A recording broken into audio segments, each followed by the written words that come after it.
అందరికీ praise the lord అండి. అనుదినము దేవుని వాగ్దానము. నేటి దినము మన కోసం ఏర్పరచబడిన దేవుని వాగ్దానాన్ని జ్ఞాపకం చేసుకుందాం. నిన్ను ఆశీర్వదించి నీ నామమును గొప్ప చేసేదను. ఆదికాండము 12:2. ఇక్కడ ఈ మాట అబ్రహాముతో చేస్తున్నట్లు మనం చూస్తున్నాం.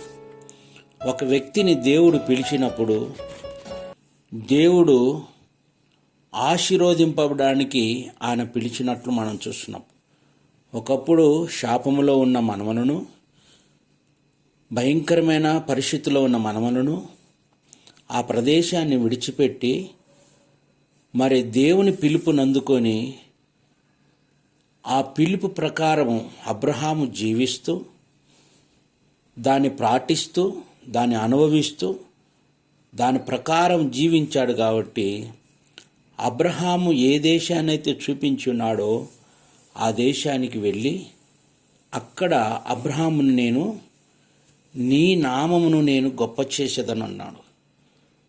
ఒకప్పుడు అబ్రహాము నిశాయితీలో ఉన్నప్పుడు, ఎందుకు పనికిరానప్పుడు పరిస్థితిలో ఉన్నప్పుడు అబ్రహామును పిలిచాడు. దేవుడు ఒక గొప్ప ఆశీర్వాదముతో నింపినట్లు మనం చూస్తున్నాం. ఈరోజు నీవు కూడా దేవుని యొక్క పిలుపుని అందుకొని ఆ పిలుపుకు లోబడినట్లయితే దేవుడు నీ పట్ల ఒక ఉన్నతమైన ఉద్దేశాన్ని కలిగి ఉన్నాడు. ప్రియులారా, ఆ ఉద్దేశాలన్నీ నెరవేర్చబడాలంటే ఆయన నామాన్ని నీవు స్మరిస్తూ ఆయనకు లోబడుతూ ఆయన అడుగుజాడులు నడిస్తే గొప్ప ఆశీర్వాదాలతో ఆయన నింపునుగాక. దేవుడు ఈ వాగ్దానాన్ని మన జీవితంలో నెరవేర్చబడునుగాక. ఆమెన్.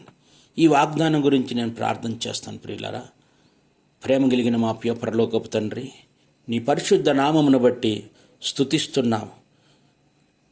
నిన్ను ఆశీర్వదించి నీ నామమును గొప్ప చేస్తానని ఆనాడు అబ్రహాముతో పలికిన దేవుడు ఈరోజు మా అందరితో మీరు మాట్లాడుతూ, అయ్యా మీరు మాకు ఇవ్వబోయే ఆశీర్వాదాలు అవి శాశ్వతమైనవని, దాన్ని ఎరిగి మీ అడుగుజాడులు నడుచుకుంటూ కృప దయచేయమని యేసు నామమున అడుగుచున్నాము తండ్రి. ఆమెన్.